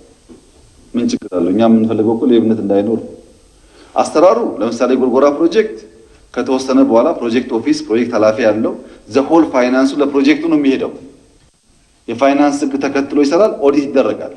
እርካታ የሌለበት ሰው ካለ ግን የፓርላማው ስራ ባይሆንም ብትፈትሹ ደስ ይለኛል። ድጋፍ ስለሆነ በሩቅ ከምትተቹ ገብታችሁ ፈትሻችሁ እዚህ ጋር ያላያችሁት ነገር አለ እዩት ብትሉ ጠቃሚ ነው ብዬ አስባለሁ። ዋናው ማረጋገጫ ግን እኛ የስራችን ፍሬ ይናገራል። የነካነው ሁሉ ያማረ ነው። የነካነው ሁሉ ውብ አድርገን ስለምንሰራ ከሌብነት ጋር ስጋት የለብንም። የሚደግፍ አካል ካለ ይደግፍ። ሁለተኛው የተቃዋሚ ፓርቲዎች ከአሁን በኋላ ኢትዮጵያ ውስጥ እንደ ከዚህ ቀድሞ ቢሮ ተቀምጦ የቢሮ ሰራተኛ መስሎ ኢትዮጵያ ማስተዳደር አይቻልም። አበለሻሽተነዋል። ካልቸሩን አበለሻሽተነዋል። እና አሁን መተቸት ሳይሆን እንዴት አስውባችሁ እንደምትሰሩ ብታስቡ ነው የሚሻላችሁ። ከዚህ በታች የሚሰራ መንግስት ማንም አይቀበልም። የድሃ ቤት ካላፈረስክ፣ ፓፓያ ካልተከልክ፣ ምግብ ካላጋራ ዝም ብሎ መንግስት በጀት አጽድቆ የሚል ከእንግዲህ በኋላ ኢትዮጵያውያን አይቀበሉም። የምንፈልገው እሱን ነው። እንዳይቀበሉ ማድረግ፣ ስታንዳርዱን ማበላሸት እና ብትዘጋጁበት ጥሩ ይሆናል። ኮንትሮባንድ በሚመለከት በጣም ትክክል ነው። ፈተና አለ፣ ችግር አለ። በምክትል ጠቅላይ ሚኒስትር የሚመራ ግብረ ኃይል አለ። የህግ አስከባሪ አካላት በጋራ ቲም ተዋቅረው እቅድ ተይዞ ስራ ተጀምሯል። የውጭ ምርቶች ምዝገባን በጉምሩክ ተጀምሯል። ግን ችግር አለ። ለምሳሌ የአሮጌ መኪና ይቁም ታስታውሱ ከሆነ አሮጌ መኪና ይቁም ብለን ስንጀምር በጣም ተቃውሞ ነበር። አሁን ተመልከቱ አዲስ አበባ ውስጥ አሮጌ መኪና እየቀነሰ እንዴት እንደሄደ። በቅርቡ ደግሞ ነዳጅ ሪፎርም ይደረግ ሲባል እንዴት መንግስት ነዳጅ በሞባይል መኒ ይገዛ ይላል ብሎ ሁከት ለመፍጠር የነበረው ጉዳይ ይገርማል። ነዳጅ $4 ቢሊዮን ነው የምንገዛው። ኤክስፖርት የምናደርገው ሲበዛ $4 ቢሊዮን ነው። ኢትዮጵያ አመጣ ሽጣ ያመጣችውን ዶላር በሙሉ ነዳጅ እየገዛን ለጎረቤት ሀገራት ሁሉ ሲሳይ እንዲሆን መፍቀድ እንዴት ትክክል ይሆናል? ለዛ ነው የነዳጅ ሽያጭ ኦቶሜት ይደረግ የተባለው። ምን አመጣ? ይደንቃችኋል። በየአመቱ የነዳጅ ፍጆታ በ10 እና ከ10% በላይ ያድግ ነበር ኢትዮጵያ ውስጥ ባለፉት ዓመታት። በየአመቱ 10 ያድጋል። ዘንድሮ በ3% ቀነሰ። ሲደመር 13% ሴቭ አደረግን ማለት ነው። ያድግ የነበረውንና የቀነሰውን ስታስቡት ለምንድን ነው አላግባብ ይሄ የነበረው ተያዘ። ግን ገና ነው። በዚያ መንገድ ኮንትሮባንድን ማጠናከርና ኢንፎርማል ማርኬቱን መግራት ያስፈልጋል። በድምሩ በጀቱን በሚመለከት የዘንድሮ በጀት የያዝነው አንደኛ እዳችን ለመቀነስ 38% በቂ አይደለም። ከ30 እናውርደውና እዳ ቅነሳ ላይ እንዲያግዘን፣ ኢምፖርት ኤክስፖርት መካከል ያለው ልዩነት ለማጥበብ ገና ይቀረዋል። ተሻሽሏል፣ ግን ይቀረዋል፣ እናጠባለን። ገቢና ወጪ መካከል ያለውን ዲፍረንስ ማጥበብ አለብን። እነዚህ ጉዳዮች ካልተገሩ ማክሮ ኢምባላንሱ ይቀጥላል። ኢንፍሌሽን ዘንድሮ ትንሽ ውጤት አግኝተናል። በሚቀጥለው ዓመት ማጠናከር አለብን። ፕሮዳክቲቪቲ ያሳድገን፣ ጠንካራ ፊስካል ፖሊሲ ተከትለን ኢንፍሌሽን መቀነስ አለብን የሚሉ ነገሮች ከግምት ያስገባ ነው በጀቱ የቀረበው። በበጀት የተደገፈው 801 ቢሊየን ብር ነው። ከዚህ ውስጥ ለመደበኛ 369 ቢሊየን ተይዟል። መደበኛ ሲባል ግን ለዕዳ ክፍያ፣ ለማዳበሪያ ግዢ፣ ለአደጋ መከላከል ጭምር ማለት ነው። መደበኛ ሲባል ደሞዝ ብቻ አይደለም፣ ዕዳ ክፍያም እዛ ውስጥ ነው ያለው። 63%ቱን የሚይዘው ዕዳ ክፍያ፣ ማዳበሪያና የስጋት አደጋ መከላከል ያካትታል። በካፒታል 203.9 ቢሊዮን የያዝ ነው። ለክልል 214 ቢሊዮን ብር። ይሄ የጋራ ገቢ አይጨምርም። የጋራ ገቢ በብዙ እጥፍ አድጓል እንደምታውቁት። በጦርነት ለተጎዱ ከሌሎች ሶርሶች ከምናገኘው በተጨማሪ 20 ቢሊዮን ገደማ ይዘናል። ለዘላቂ ልማት 4 ቢሊዮን ይዘናል። ደህንነት ተኮር አይደለም የተባለው አብዛኛው የኛ በጀት ደህንነት ተኮር ላይ ያተኮረ። ለምሳሌ ግብርና 3.2 ቢሊዮን ተጨማሪ፣ ፕራይቬት ሴክተር ከባንክ ከሚገኘው ብድር በተጨማሪ በበጀት 3.2 ቢሊዮን ተጨማሪ አለው። ጤናም ቅድም የተነሳው በዚህ ዓመት 3 ቢሊዮን የሚጠጋ ተጨማሪ ሀብት ተበጊቶለታል። ውሃ 2.2 ቢሊዮን፣ መንገድ 2 ቢሊዮን ገደማ ተጨማሪ ሀብት ቀርቦላቸዋል። የተሰረዘ ፕሮጀክት የለም። ከያዝነው የሰረዝነው የለም። የያዝነውን ለመጨረስ የሚያስችል በጀት ይዘናል። ነገር ግን ብዙ የሚጠበቁ ከዓለም አቀፍ ተቋማት የሚጠበቁ ገንዘቦች አሉ። እነሱ እንደ ከዚህ ቀደሙ በመላምት ሲመጣ ብለን ከምንይዝ አሁን ባለን አቅም እንያዝና ከመጣ በ6 ወር አቅርበን ለምክር ቤት ሪቫይዝ እናደርጋለን። አሁን ግን ሰብሰብ አድርገን ያሉን ስብራቶች በሚገራ መንገድ ብናቀርበው ይሻላል ብለን በብዙ ጭቅጭቅና ንግግር ጊዜ ወስዶ የቀረበ በጀት ስለሆነ የተከበረው ምክር ቤት ዓላማውንና ሁለተኛውን የሪፎርም እቅድ ማሻሻያ እቅዱን ለማሳካት ታስቦ የቀረበ መሆኑን ከግምት አስገብቶ ቢያጸድቀው መልካም ነው ብዬ አስባለሁ። ከሰላምና ጸጥታ ጋር ተያይዞ የተነሱ በርካታ ጥያቄዎች አሉ። እንግዲህ የተከበረው ምክር ቤት እንደሚገነዘበው በአንድ በኩል የሕግ የበላይነት፣ በሌላ በኩል ሰብአዊ መብት ሁለት ኤክስትሪም ሀሳቦች ናቸው። በሰብአዊ መብትና በሕግ የበላይነት መካከል ሚዛን መጠበቅ ካልቻል አንዱ ያጋድልና ጥፋት ያስከትላል። በሌላ መንገድ ሀገራዊ አንድነት በጋራ መኖር፣ ቡድናዊ ማንነት ማጉላት፣ ቡድናዊ ማንነትና ሀገራዊ አንድነትን እንዴት ነው አስታርቀን ሚዛን ጠብቀን የምንሄደው? አንዱ ሲጎላና አንዱ ሲኮስስ ግንጥል ተረኮች እየበዙ የወል የሆነው ተረክና ፍላጎት ይቀጭጫል። ግንጥል ተረክ ደግሞ የሀገር አንድነት ያናውዛል። አይሆንም። በወል ተረክ ብቻ ነው ኢትዮጵያን የምናጸናው የሚሉ ባላንስ የሚፈልጉ ጉዳዮች አሉ። ከጦርነት ይልቅ ሰላምን አብዝቶ የሚፈልግ፣ ከበቀል ይልቅ ይቅርታን የሚያስብ፣ በትናንትና በደል ከመቆዘም ወደፊት የሚያይ፣ ከግጭት ይልቅ እርቅን የሚፈልግ ቡድን መንግስት አገር ካለ የስኬት መንገድ ጀምሯል ማለት ነው። ከዚህ ቀደም ብያለሁ። ዛሬም ቢሆን የጦርነት ሐሳብ የሚጎስሙ ሰዎች ሄደው የሚዋጉ አይደሉም። መላው የኢትዮጵያ ሕዝብ ማወቅ ያለበት ጦርነት ብሎ የሚናገር ሰው ካለ ግንባር አካባቢ አታዩትም። የድሃ ልጅ ለማስጨረስ ነው። ከየትም ቦታ ይሁን ከየትኛውም ጫፍ ይሁን ሰው ዝም ብሎ ሲቀሰቅስ መከተል ተገቢ አይሆንም። ሰላም አዎንታዊ አመለካከት ይፈልጋል። ሰላም በነፃ የሚገኝ አይደለም፣ በስራ በኢንቨስትመንት የሚገኝ ጉዳይ ነው። የመተማመን ዘር፣ የመከባበር ዘር፣ የይቅርታን ዘር ያልዘራ ሰው የሰላም አዝመራ ማጨድ አይችልም። ጥርጣሬ እየነዛን፣ ስድብ እየነዛን፣ መናናቅ እየነዛን ሰላም ብንል አብሮ አይሄድም። ሰላም መከባበር ይፈልጋል፣ መተጋገዝ ይፈልጋል፣ አንዱ ለአንዱ መተውን ይፈልጋል። ይህን ሁሉም ሰው ካደረገው ብቻ ነው የተሟላ ሰላም ልናገኝ የምንችለው። የስኬታችን ሁሉ መሰረት ሰላምን አብዝቶ መፈለግ መሆን አለበት። ጦርነት ዝም ተብሎ በአንድ ቀን ብስጭት የሚጀመር ጉዳይ አይደለም። ዝም ተብሎ የሚተው ጉዳይም አይደለም። እንዲሁ ዝም ተብሎ የሚረሳ ጉዳይም አይደለም። አንዴ አትጀምረው፣ ከጀመርከው ማቆሙ መከራ ነው። ብታቆመው መርሳት ችግር ነው። ብዙ ቁስል አለው፣ ብዙ ጥፋት አለው። በእኔ እምነት በቂ ጦርነት አካሂደናል እንደ ሀገር ባለፉት 100 ዓመታት። ከለውጡ በኋላም ከበቂ በላይ አድርገናል። ከበቂ በላይ እንደተባለው የቲፒኤልኤፍ እና የብልጽግና ችግር ከነበረ አብኖች የት ነበራችሁ ለማታስታርቁም ነበር የሚል ጥያቄ አብሮ ይነሳል። አስታራቂ ሲጠፋ ነው ግጭት የሚበዛው እና ድግሱን ስናፋፍም ቆይተን አሁን ጉዳዩን ለተወሰነ ወገን መስጠት ሳይሆን ግጭቱ ጥሩ አይደለም። ማንም የጀመረው ማን ጥሩ አይደለም፣ ጥፋት ነው።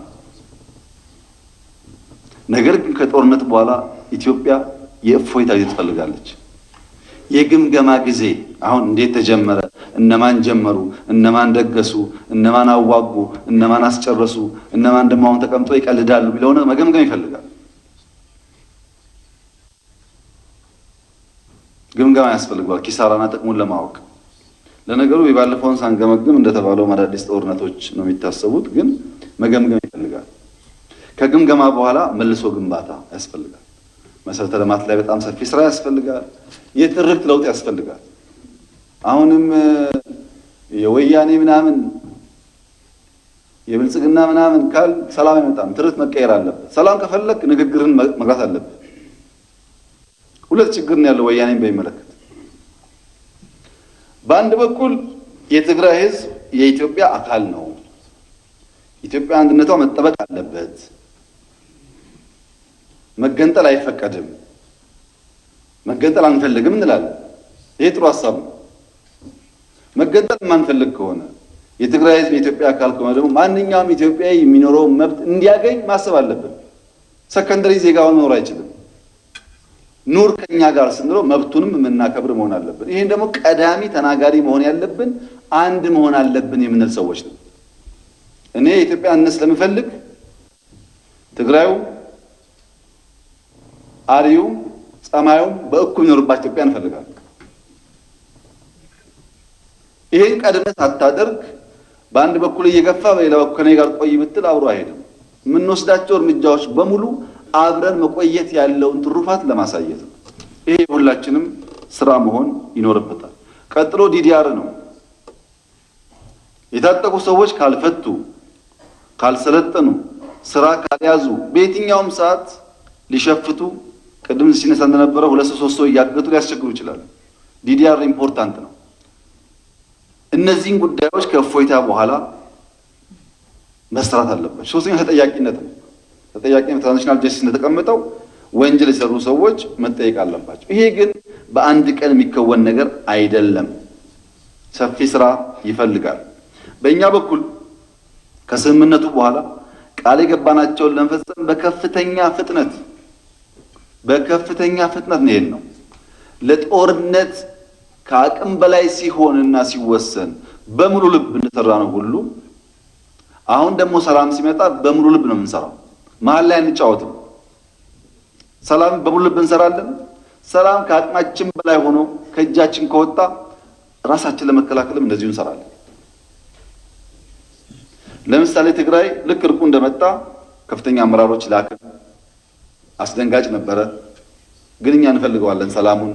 የሚያስከፍል ዋጋ ካለው መቀበል ይሻላል እናስባለን። ሰርቪስ ላይ፣ ባንክ ላይ፣ አየር መንገድ ላይ፣ መብራት ላይ፣ ቴሌ ላይ፣ መንገድ ላይ ቴሌ ብቻ በአማራ በአፋርና በትግራይ ከ1000 ኪሎ ሜትር በላይ ፋይበር ኦፕቲክስ ጠግኗል።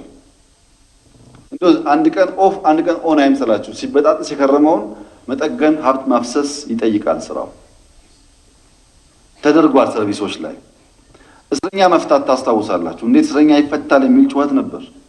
እኛ እስረኞች ተፈተውም ሰላም ከመጣልን እሰየው ብለን የፈታነው ለሰላም ሲባል የተከፈለ ዋጋ ነው። ያ መተማመንን የሚያመጣ ከሆነ ሰላም ስለሚሻል በንጽጽር የበለጠውን ለመውሰድ ማለት ነው። የቲፒኤልኤፍ አሸባሪነት ይነሳ ሲባል ያው ታስታውሳላችሁ። ያን ያደረግነው ምንድን ነው? ሞር ተማምነን ግለሰቦች ጠይቀን ሰላም ይሻላል ብለን ስላሰብን። አሁን ዩኒቨርሲቲዎች፣ ሆስፒታሎች ሁሉም ክልል እየደገፈ በጎ አድራጊ ድርጅቶች እየደገፉ መንግስት እየደገፈ መልሶ የሚገነባበትን መንገድ በከፍተኛ ጥረት እየሰራን ነው። ይሄ ተጠናክሮ ይቀጥላል። ባለፈው 6 ወር ለሰላሙ የሄድነው ርቀት እጅግ በጣም ብዙ ነው። በጣም ብዙ ነው፣ ግን ሙሉ አይደለም። ሙሉ አይደለም። የገነባነው ትምህርት ቤትም ገና ነው፣ ሙሉ አይደለም። መብራቱም ገና ነው፣ ስልኩም ገና ነው። ስራ ይፈልጋል። ጀመርን በጥሩ ኢንቴንሽን ነው እንጂ 100% ችግር ተፈታ ማለት አይደለም። ገና ብዙ ጥረት ይፈልጋል። እንኳን በትግራይ ክልል በአማራና በአፋርም ክልል ገና ብዙ ስራ ይጠበቅብናል። ገና ነው፣ ጥፋቱ ብዙ ስለሆነ። ግን ይሄ ብቻ አይደለም። የተፈናቀሉ ዜጎች አሉ መመለስ ያለባቸው። ከኦሮሚያ የተፈናቀሉ አማሮች፣ ከአማራ የተፈናቀሉ ትግሬዎች፣ ከጉራጌ የተፈናቀሉ የሆኑ ጎሳዎች፣ የተፈናቀሉ ሰዎች ኢትዮጵያውያን ወደ ቀያቸው መመለስ አለባቸው። ኢትዮጵያውያንን መሸከም የማይችል የትኛውም የኢትዮጵያ ግዛት መኖር የለበትም። ይሄ ትክክል አይደለም። ሁለት ችግር ነው ያለው። አንዱ በተፈናቃዩ ይነግዳል፣ ተፈናቃይ አንቆ ይዞ በእነሱም ይነግዳል ላለመመለስ። ሁለተኛ ሰው ሲፈናቀል የሚሰፋለት ይመስለዋል። አይሰፋም። ወንድም ወንድምን አፈናቅሎ አይሰፋለት። ኢትዮጵያ መሬት ችግር የለባትም። ከበቂ በላይ ለኢትዮጵያውያን የሚበቃ ቦታ አለን። በየትኛውም ክልል የቦታ ችግር የለም። ኢንፍራስትራክቸር ችግር ሊሆን ይችላል። የተፈናቀሉ ዜጎችን መመለስ የሁላችን የቤት ስራ መሆን አለበት በሁሉም ቦታ።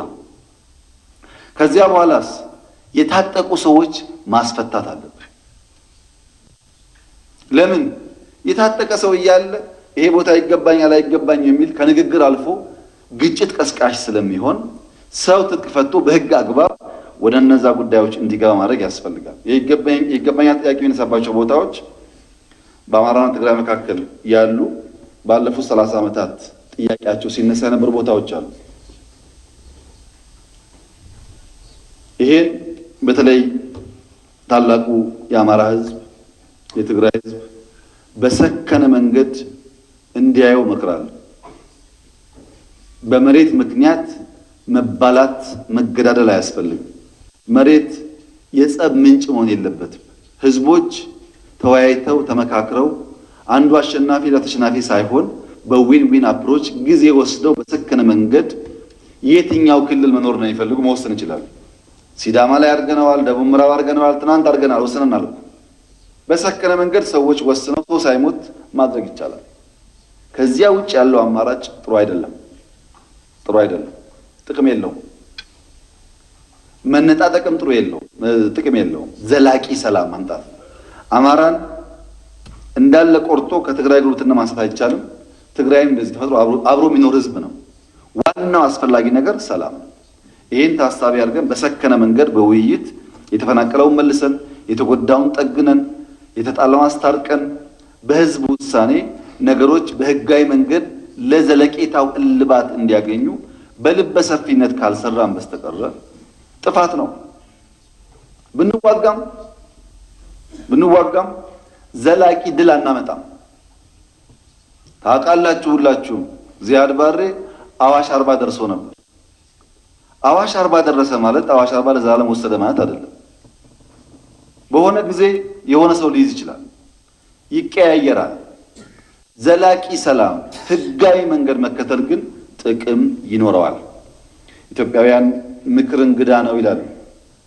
ምክር እንግዳ ነው፣ ከጋበዙት ያድራል፣ አሊያ ግን ጥሎ ይሄዳል። መመካከር ጥሩ ነው፣ መስከን ጥሩ ነው። በህጋዊ መንገድ ማየትም በጣም ጠቃሚ ይሆናል። ያን አድርገን እንደው ከዚህም ከዚያም ያለውን እንትን ማርገብ ያስፈልጋል። ጦርነት ለማንኛውም የኢትዮጵያ ክፍል አይጠቅምም። ማንም የሚጋጭ ኃይል ስሙ ብዙ ቢሆንም ከኢትዮጵያ መንግስት ጋር ተነጋግሮ በሰጥቶ መቀበል መርህ ህግ ተከትሎ ሊስማማ ፍላጎት ካለው የኢትዮጵያ መንግስት እጁን ዘርግቶ ይቀበላል። በቲፒኤልኤፍ አሳይተናል። ይሄ በግንቦት ሰባት አሳይተናል። ከዚህ ቀደም በኦነግ አሳይተናል። ብዙ ፓርቲዎች እኮ መጥተዋል ኢትዮጵያ ውስጥ።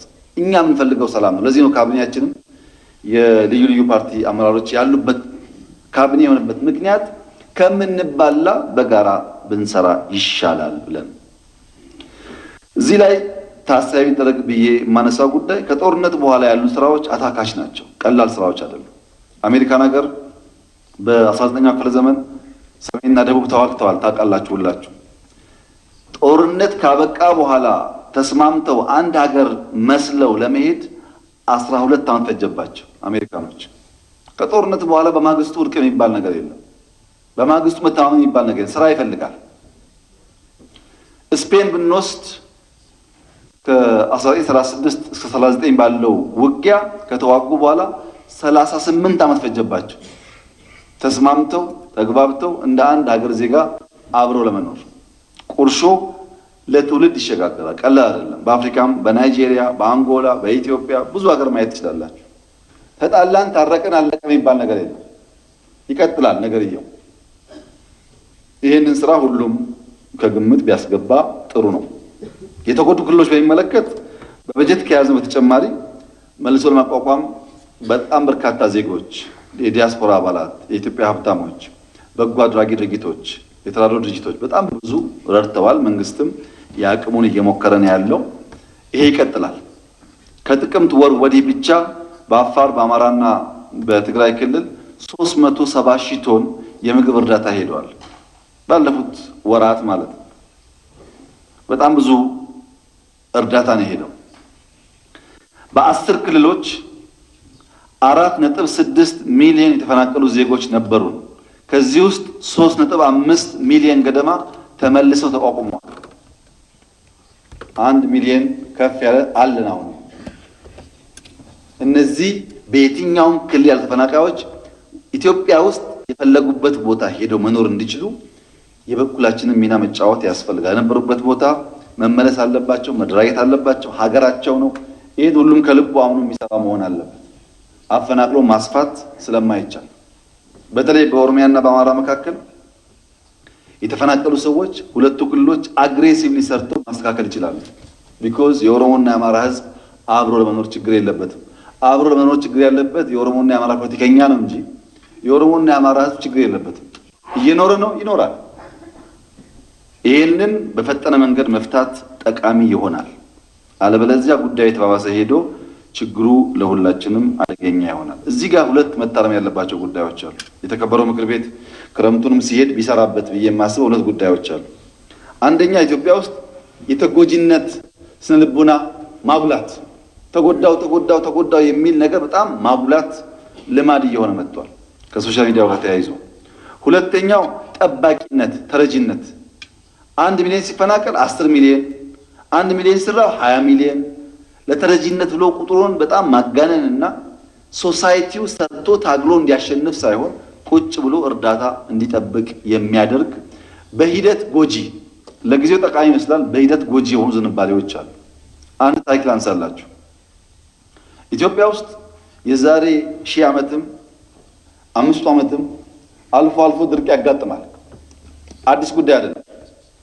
ግን ቆላ ድርቅ ሲያጋጥመው ደጋ ወንድሞቹ ጋር ሄዶ ያሳልፋል ጊዜው። ባለፈው ዓመት ሶማሌ ክልል ላይ ታችኋል። ታቹ ድርቅ መጣ፣ ወደ ላይ ወጥተው አለፉት። ዘንድሮ ቦረና፣ አርሲ ባይ ድረስ መጥተዋል።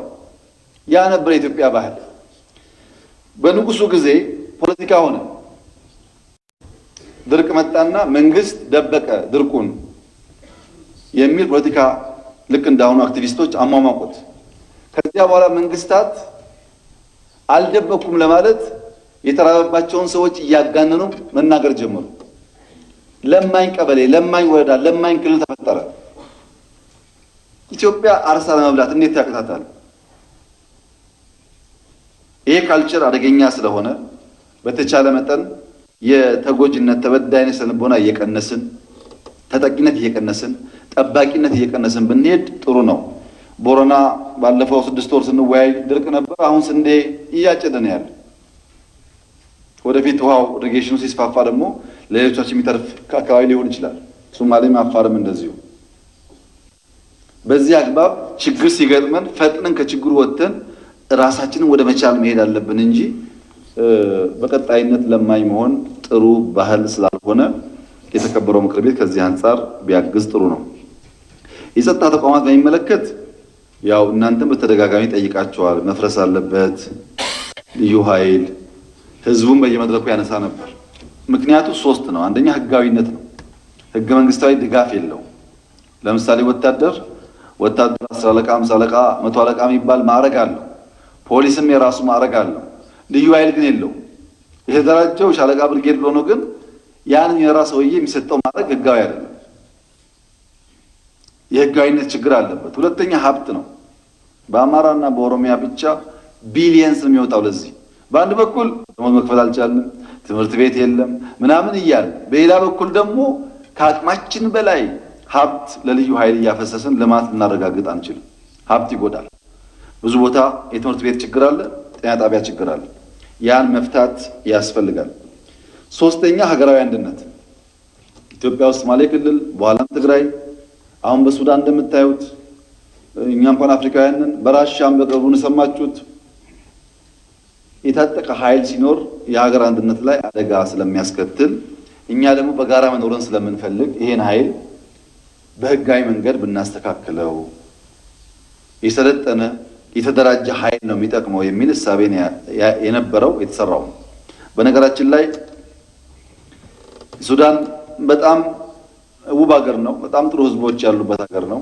በወንድማማች መካከል የተፈጠረ ግጭት ካርቱም በከፍተኛ ጉዳት ውስጥ ትገኛለች። ግን መለስ ብለን ስንመለከት የኛ ውጊያ በአየር መቀሌን፣ አዲግራትን፣ አክሱምን አላፈረሰም። ብዙ ክሶች ነበሩ ያኔ እንደሰማችሁት። አሁን ግን ማንም ሰው መቀሌ ሄዶ አዲግራት ሄዶ እዚህ ቀጠና ውስጥ ውጊያ አለ ማለት አይችልም። ይሄንን ጥንቃቄና ህዝባዊነት አድሚ ያሳየውን ዲሲፕሊን በጣም ማድነቅ ያስፈልጋል።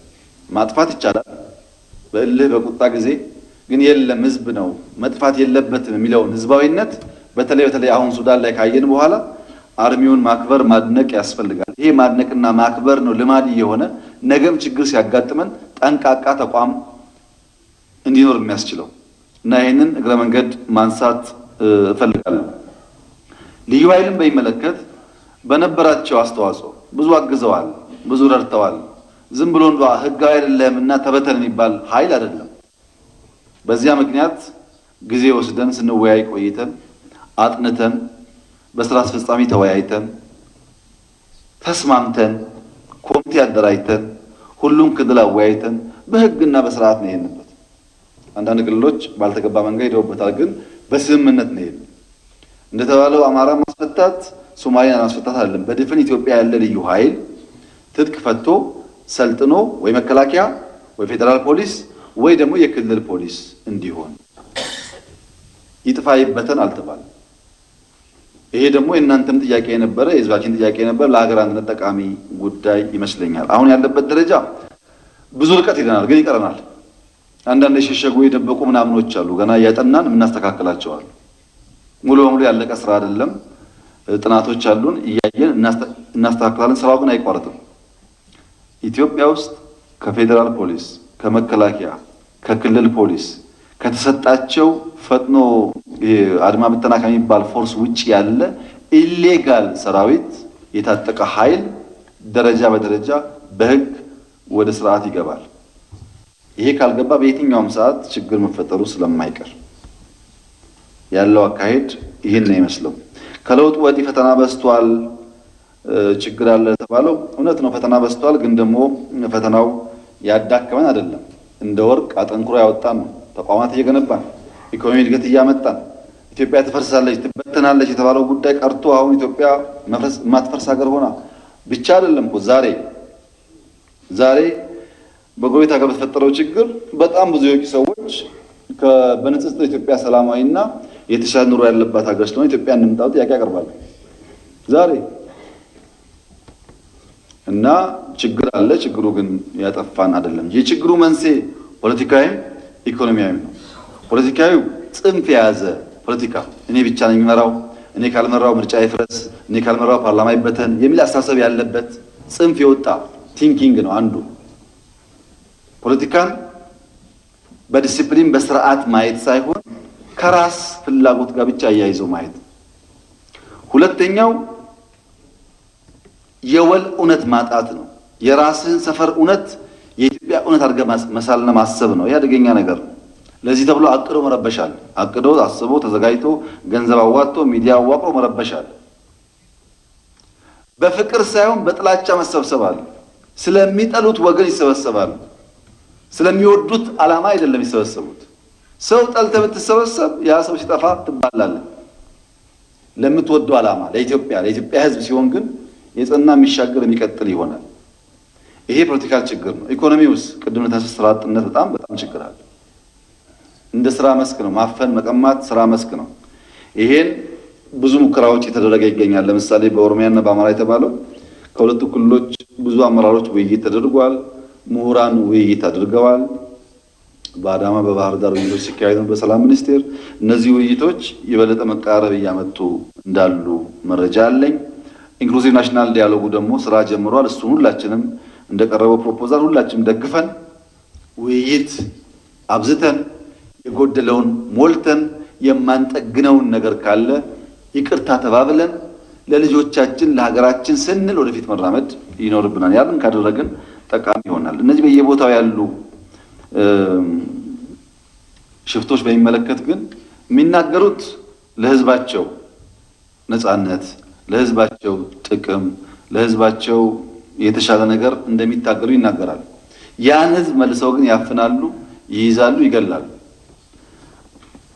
ህዝብ የሚዘርፍ ሽፍታ የህዝብ ነፃ አውጪ ሊሆን አይችልም። ከአንድ ዳመና ሁለት መብረቅ ሊወጣ አይችልም። ሽፍታ ሆነ ከዘረፍ ምንም ብትሰፋና ብትደረጅ ጥፋት ብቻ ነው የሚሆነው። ያን በእኛ በኩል የሚሰራውን መስራት ይኖርብናል። በእነሱ በኩል ህግ ማስከበርና እንዲሁም በድርድር የሚመለስ ካለም እያዩ መሄድ ጠቃሚ ይሆናል። ሚዲያ እንደተባለው ነው። በኢትዮጵያ ብቻ አይደለም። ሰሞኑን ሰምታችኋል። ፈረንሳይ ችግር ነበር። በአውሮፓ ምድር በፈረንሳይ ሀገር ለመጀመሪያ ጊዜ ኢንተርኔት እንዲቋረጥ ተወስኗል። ይሄ አፍሪካ የተለመደ ነው። በምዕራቡ ዓለም ብዙም አልነበረም። አቻምና በነበረው አሜሪካ በነበረው ችግር 150 ገደማ የሚጠጉ አክቲቪስቶች ታስረዋል። ሚዲያውን ላልተገባ ነገር መጠቀም፣ የሀገርን ቀብድ እያስያዙ የሚነግዱ ነጋዴዎች መበራከት፣ ቴክኖሎጂውን ለከፋ ነገር መጠቀም አስፋፍቷል። እነዚህ በፖለቲካ ነፍስ ያላወቁ ግን እድሜያቸው ከፍ ያሉ ሰዎች ቴክኖሎጂውን አቢዩዝ አድርገው ጠብ እያጫሩ የሚሸቅጡበት ስርዓት ተበራክቷል። ይሄ ጥፋት ነው። ሲታዩ ጺም አላቸው፣ ሽበት አላቸው፣ ግን ጥፋት ነው የሚያመጡት። ይሄንን በብዙ መንገድ እያረቁ መሄድ ያስፈልጋል። ህጋችን መፈተሽ አለብን። ህጋችን ፈትሸን ማድረቅ ያስፈልጋል። የኢትዮጵያ ህዝብ ከሁሉ በላይ ሳያይ የሚጎርስ ሳያላምጥ የሚውጥ መሆን የለበትም። የሚሰማውን የሚያየውን ነገር ቆም ብሎ መፈተሽ ያስፈልጋል። ያ ሲሆንና ህግ ሲኖር ህግ ሲከበር ነገሩ መልክ እየያዘ እንደሚሄድ ተስፋ ይደረጋል። ግን የዓለም ሁሉ ችግር መሆኑ ከግንዛቤ ቢወሰድ ብዬ ነው። ሸገር ከተማን በሚመለከት ስለ ህገወጥ ቤቶች መፍረስን በሚመለከት ለተነሳው ጥያቄ ይሄ ጉዳይ ፕራይመሪሊ የሸገር ከተማ ጉዳይ ነው። ከዛም ካለፈ የኦሮሚያ ክልል ጉዳይ ነው። ያን ከተማ የሚያስተዳድረው ክልል የሚመለከት ጉዳይ ነው። በዚያ ደረጃ ነው ሃንድል መደረግ ያለበት። ስራውን በሚመለከት ግን በሁሉም ከተሞች ኢትዮጵያ ውስጥ በሁሉም ከተሞች ህገወጥ ግንባታዎች ይፍረሱ የሚል ስምምነት አለ። ምክንያቱም ምንድነው?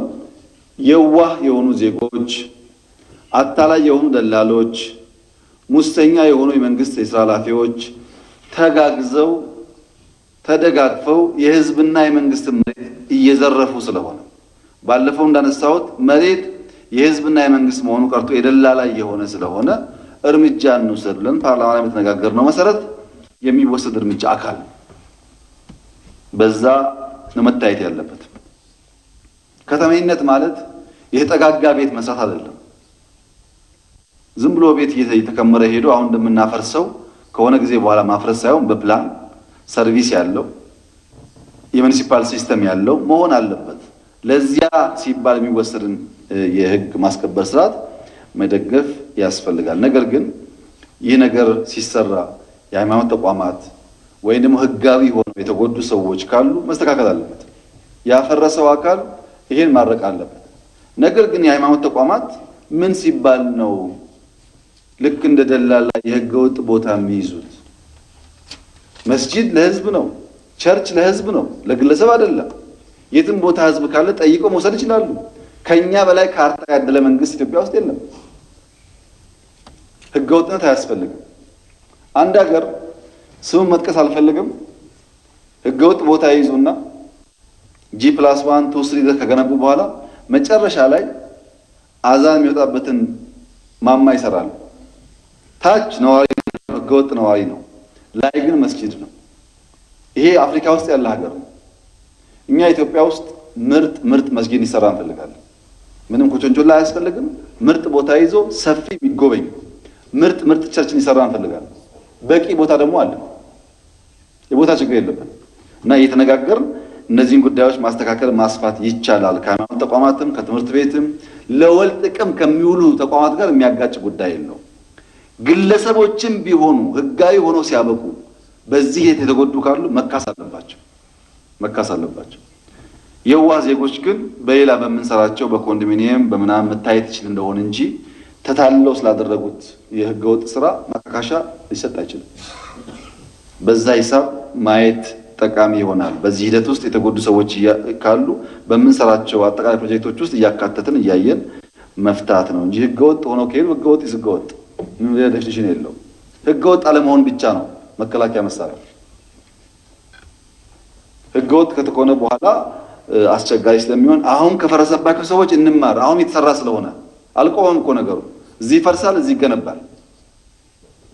ይሄን የሚያደርጉት እንዳልኩት ነው። ደላሎችም አሉበት፣ ሌቦች ሹመኞችም አሉበት። ህዝቡ ግን ተባባሪ ቢሆን ጥሩ ነው።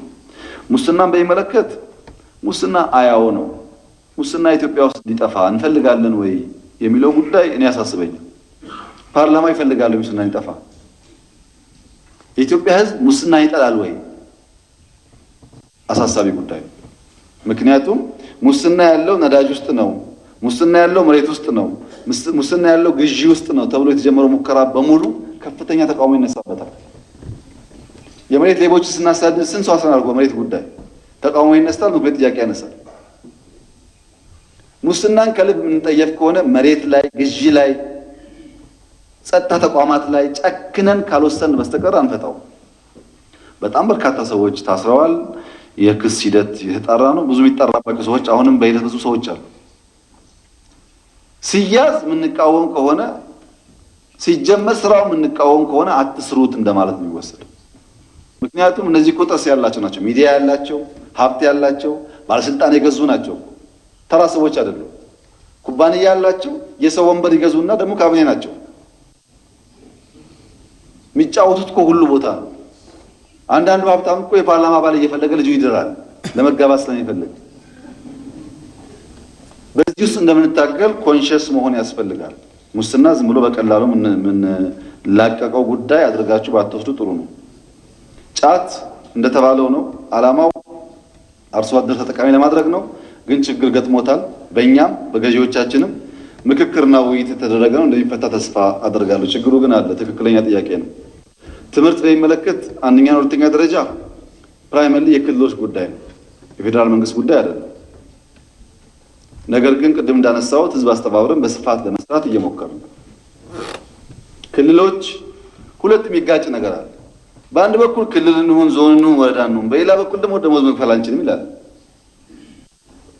ስትራክቸር ታክቲካል ነው። ዞን እና ወረዳ ብንሆን 10 ሹመኛ ነው ኮብራ የሚይዘው፣ ከዛ አልፎ ህዝብ አይጠቀምም ብለን ተደጋጋሚ የምናነሳው ለዚህ ነው። ደቡብ ክልል ከሳይዙ በላይ ነው። ዞን እና ወረዳ ከሳይዙና ከገቢው በላይ።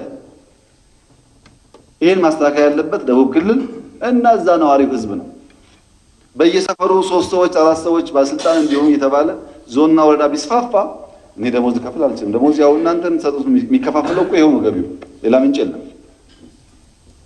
ደቡብን ብቻ አይደለም ባይዘው ሌሎች ክልሎችም እንዲህ ችግር አለ። በጣም መለጠጥ፣ ሰራተኛ ማብዛት፣ ስራ የማይሰሩ ሰዎች መክፈል፣ የሞቱ ሰዎች ደሞዝ መክፈል፣ ሲቪል ሰርቪስ ሰፊ ስራ ካልሰራን በስተቀር በጣም ችግር አለ። ስትራክቸር እየበዛ ከሄደ ባለስልጣን እየበዛ ከሄደ በዛው ልክ ተቀላቢ ስለሚበዛ የምናገኘው ገቢ ለደሞዝ በቂ ላይሆን ይችላል እና የደቡብ መፍትሄ ጥያቄውና መላሹ ጠያቄ መላሽ እንዳነሳችሁት የተለጠጠ ስትራክቸር መቀነስ ነው። መቀነስ መልሱ። ሁለተኛ በደቡብ መብት ይተከበራል ያሉት አንድ ጠያቂ ስፔሲፊክ ጥያቄያቸውን ብዙ መረጃ የለኝም ማጥራት ይኖርብኛል። ነገር ግን ሁላችሁም እንደምታውቁት በደቡብ የህዝብ ጥያቄ በሰላማዊ መንገድ ተቀብለን ክልሎች እንዴት እንደተፈጠሩ ይታወቃል። መቼም ከለውጥ በኋላ የመጣው መንግስት የደቡብ ህዝቦችን ጥያቄ በመለስ የሚታማ መንግስት አይመስለኝም። የሚቀር ነገር ካለ ደግሞ እየተወያየን በሂደት ማየት ያስፈልግ ይሆናል። ስፔሲፊክ ጥያቄውን ስለማላቅ የማይሆን መልስ ላለመስጠት ነው። በመጨረሻ የቀረቡ ክሶች አሉ ብልጽግናን በሚመለከት እና መንግስታችንን በሚመለከት የቀረቡ ክሶች አሉ። እነዚህ አሊጌሽንስ ሙሉ በሙሉ መጣል ጥሩ አይደለም። ማክሲመም ከውስጡ የምንማርበትን ጠቃሚ ነገር መውሰድ ጥሩ ነው። ተቃዋሚ ፓርቲ ፓርላማ ውስጥ የሚያስፈልግበት ዋናው ምክንያት ገዢው ፓርቲ የማያያቸውን ነገሮች ለማሳየት እንዲጠቅሙ፣ ምንም ጉዳት የለው። በተለይ አንዳንዴ እኛ በውሸት መረጃ ባልተገባ መንገድ ፋክቶች በምናገኝበት ሰዓት ተቃዋሚዎች ደግሞ ሞር ፈልፍሎ በማውጣት መንግስት እንዲሰማውና እንዲያርመው ማድረግ መቻል በጣም ጥሩ ነገር ነው። አሁን ችግርም የሆነው ደምሮ ሁሉን ነገር መጥፎ ማድረግና ደምሮ ሁሉን ነገር ጥሩ ማድረግ መካከል ላይ ነው። እንደዛ ከሆነ ያስቸግራል። ከዚያ ውስጥ ነቅሶ አውጥቶ ለመማር ያስቸግራል። አንዱ ታማሚ ሐኪሙ ጋር ይሄድና ሐኪሙ የተቸገረ ያለው ጭንቅላቴን ስነካ ጭንቅላቴ ያመኛል፣ ደረቴን ስነካ ደረቴ ያመኛል፣ ሆዴን ስነካ ሆዴ ያመኛል፣ እግሬን ስነካ እግሬ ያመኛል፣ መላው አካሌ መፈተሽ አለብህ ብሎ ይጠይቀዋል። ሐኪሙ ደጋግሞ ከጠየቀ በኋላ እዚህ ጋር ስትነካ የሚያም ከሆነ እዚህ ጋር ስትነካ የሚያም ከሆነ እዚህ ጋር ስትነካ የሚያም ከሆነ በሽታው ያለው እጅ ላይ ነው አለው ይባላል። አሁን ሁሉ ነገር ጨለማ ከሆነብን በጨለማ ውስጥ ያለነው እኛ ነን ማለት ነው። አንዳንዱ ነገር ጥሩ ነው፣ አንዳንዱ ነገር መልካም ጅማሮ ነው፣ አንዳንዱ ነገር ገና ብዙ ይቀረዋል። ያ ብዙ የሚቀረውን ተቀብለው ወስደን ማረም አለብን፣ ፍጹምነት ስለሌለ። ጥሩ የሆነውን ነገር ደግሞ ቢያንስ ባናመሰግንም በዝምታ ማለፍ ነው የሚሻለው። እንደዚያ ካልሆነ በእኛና በተቃዋሚዎች መካከል የሚኖረው ዝምድና የተበላሸ ይሆናል። ያው እንደምታውቁት ብልጽግና በከፍተኛ የወንበር ብልጫ የተመረጠ መንግስት ነው እና ብዙውን ነገር በራሱ እየጨረሰ መሄድ ሙሉ መብት አለው። በፓርላማም ይሁን በካቢኔ። ነገር ግን አሳታፊነት ያስፈልጋል። አብረን ብንሰራ ይሻላል፣ አንዳንዴ እውቀት ይጎልብናል በሚል ሂሳብ ወደ ሰፊ ደግሞ ሲኮን ነገር እንዳይበላሽ በእናንተ በኩል በተወሰነ ደረጃ ለማየት መሞከር ጥሩ ነው። ለትውልድ ማሰብ፣ ለነገ ማሰብ። ለዛሬ ብቻ ከሆነ ጥሩ አይደለም። ጦጣ አንድ ሙዝና 1000 ብር ቢቀመጥላት አንዷ ሙዝ ነው የምታነሳው። ያ 1000 ብር ብዙ ሙዝ እንደሚገዛ አታውቅም። ለዛሬ ዩቲዩብ እና ፌስቡክ ብለን ሙዙን ብናነሳ ለትውልድ መከራ እናሳልፍ። ለዛሬ ፌስቡክ ጥሩ ነው፣ እንደዚህ አይነት ንግግር ጠቃሚ ነው። ለዛሬ ዩቲዩብ ጥሩ ነው፣ አቶ እንትና አደረጉ ለሚለው ማለት ነው። ለጄኔሬሽን ግን አይጠቅምም እና ቆም ብለን ጠቃሚ በሆነ ነገር እኛም ማናየውን በማሳየት ለኢትዮጵያ ሕዝብ የሚጠቅመውን ነገር ብናቀርብ ጠቃሚ ይመስለኛል።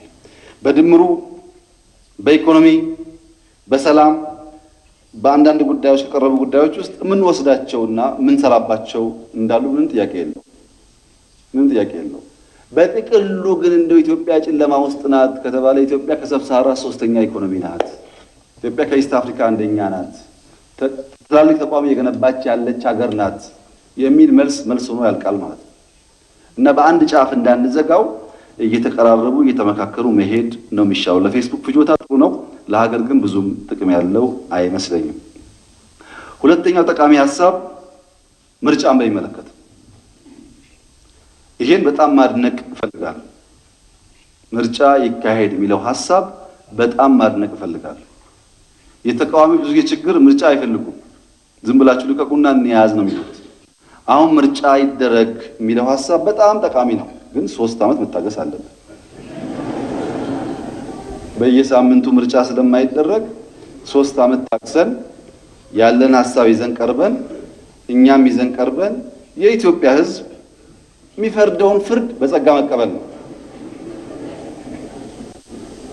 የዛሬ 2 ዓመት የፈረደውን ፍርድ አልተቀበልኩምና አሁን ፓርላማው ፈርሶ ምርጫ ካልተካሄደ አሁንም ፈርሶ ቢካሄድ ነው የሚመረጥ፣ ካልተመረጠ ይቀጥላል ጉዳዩና በየ2 ዓመቱ ደግሞ ምርጫ ለማካሄድ ትንሽ አቅም ስለሚያንሰን በተቀመጠው መንገድ በ5 ዓመት እናረጋለን። ያኔ ያሉ ሀሳቦች ለህዝብ ቀርበው እኛ ህዝብ በሚፈልገው ልክ ካላገለገልንና ካልተጠቀምን ህዝቡ በምርጫው ሲቀጣን እጅ ስመን ባንስመም እጅ ነስተን እናስረክባለን። እስከዛ ግን መታገስ ጥሩ ይመስለኛል። ፍርዱ ለህዝብ መተው ነው። የኢትዮጵያ ህዝብ አስተዋይ ነው። ሳንሰርቀው 7 ቀን ስንሮጥ እንደምንሰራ ያውቃል። ብናበላሽ እንኳን ከአቅም ማነስ እንጂ ሆን ብለን እንደሆነ ያውቃል። የትኛውም ጫፍ ያለው ባይዘው ፌስቡክ ላይ ያለው ኢትዮጵያ አይደለም። የትኛውም ወረዳ ብትሄድ የኢትዮጵያ አርሶ አደር የሱን ጎተራ እየሞላ እንደሆነ ያውቃል። የትኛውም ደሃ እናት በተቻለ መጠን ቤቷን ለመጠገን እንደምንሞክር ታውቃለች። የኛ ተስፋ እነሱ ናቸው እና ፍርዱን ለህዝብ እየተውን መሄድ ጠቃሚ ይሆናል። የእርሱ አመራር ለተባለው እንግዲህ ብልጽግና በቀደም ስብሰባው የእርሱ አመራር ጥፋት አመጣብናል አላለም። በሚቀጥለው 3-4 ወር ደግሞ ስብሰባ አለው። ጥፋት አመጣብናል ካለ የብልጽግና ጉዳይ ነው የሚሆነው፣ የኔ ጉዳይ በግል ማለት ነው። በጋራ ያለው ጉዳይ ግን ጊዜውን ጠብቀን ማየት ጠቃሚ ይመስለኛል። በድምሩ በችግር ውስጥ እድል ብናይ፣ በጣም በርካታ ችግር አለ። እድል ብናይ፣ በነውጥ ውስጥ ለውጥ ብናይ፣ ነውጥ አለ፣ እዛ ውስጥ ደግሞ ለውጥ አለ። በውድቀት ውስጥ ስኬት ብናይ፣ እየወደቅን እየተሳካልን መሆኑን ብናይ፣ የተገኙ ምርታዎችን ለመስፈንጠሪያ ብንጠቀምባቸው፣ ምርታዎች አሉ ግን ለተጨማሪ መስፈንጠሪያ ብንጠቀምባቸው፣ ኢትዮጵያ በጀመረችው መንገድ ለሚቀጥሉት ዓመታት እድገቷን ካስቀጠለች፣ የተቋም ግንባታዋን ካስቀጠለች፣ የሚገጥሟትን ችግሮች በውይይት ከፈታች፣ ከጦርነት ራሷን ከጠበቀች፣ እዚህ ጋር ጦርነት እየጎሰሙ እዚህ ጋር ሰላም አምጡ ከሚሉ ሰዎች ከተገላገለች፣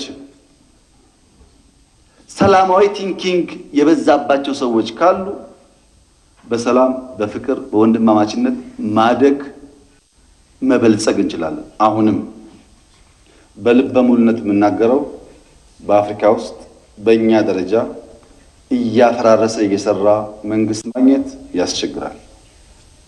ብዙ ስራ እየተሰራ ነው ኢትዮጵያ ውስጥ ያለው። ብዙ ደግሞ ይቀርናል። ብዙ ሌባ በውስጣችን አለ፣ ብዙ አጭበርባሪ በውስጣችን አለ፣ ብዙ ንፉግ በውስጣችን አለ። ገና ብዙ ጥረት ይጠበቅብናል። ሰራም ብለን ሳንኩራራ፣ እንዲያው ጠፋን ጨለማ ውስጥ ነን ብለን ሳንታወር፣ በሚዛኑ እያየን ከሄድን ግን በጋራ ለማደግ የሚያስችል እድል በእጃችን እንዳለ ተስፋ አድርጋለሁ። አንዳንድ የተውኳቸው ጉዳዮች አሉ፣ ብተዋቸው ስለሚሻሉ። አመሰግናለሁ።